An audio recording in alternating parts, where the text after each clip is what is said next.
Welcome to this month's edition of the Completed Life Poetry Corner. For this particular month, we are very interested in exploring the very nature of the humanities, and particularly how the humanities draw inspiration from one of the most stubborn and persistent and most ancient of all art forms, poetry.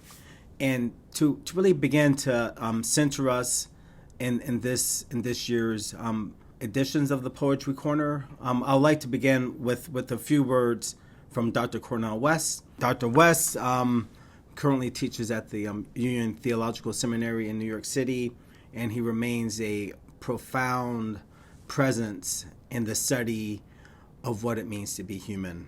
And in Dr. West's reckoning, to be human means to deal with our mortality. And I'm reading from the well-esteemed Cornel West reader. Mine has it's been with me for almost 30 years now, and I still continue to find a lot of great inspiration in his works.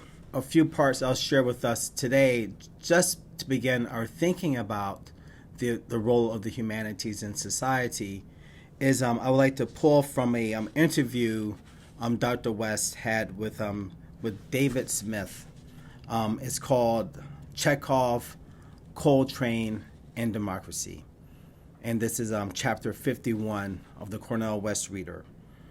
Quote, "To be an intellectual really means to speak a truth that allows suffering to speak. That is, it creates a vision of the world that puts into the limelight the social misery that is usually hidden or concealed by the dominant viewpoints of a society. Intellectual, in that sense, simply means those who are willing to reflect critically upon themselves as well as upon the larger society, and to ascertain whether there is some possibility of hope."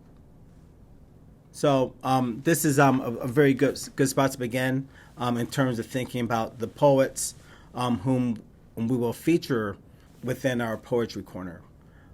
They are poets who, while celebrating life, also allow for suffering to speak.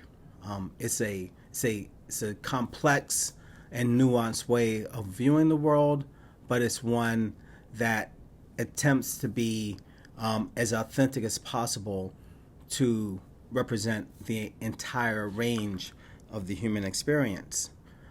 Dr. West continues a little bit further in his meditation on what does it mean to be an intellectual by considering the discipline of the humanities. And in my life, I'm very blessed to be a professor of the humanities, and so what Dr. West has to say here has great resonance for me as a professional, but also too for all of us as people.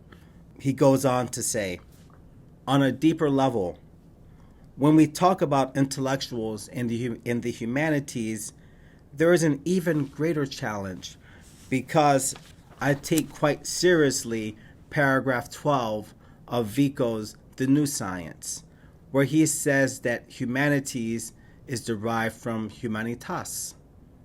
That comes from the Latin humanado, meaning burying. Thus, to be in the humanities means to begin with mass bodies, buried, that we have to come to terms with. We impose some intentional order on the world that connects the living to the dead, the quick to the gone. Therefore, there's a historical dimension and an important role for traditions that try to consider the relation of those present to those past. We could think about the stories we may share of our own family members. We may think of what does it mean to read Homer, Thucydides, Plato, etc. within the 21st century. How do we connect the past to the present? What can we draw from the wisdom of the ancients to help us in our own human condition?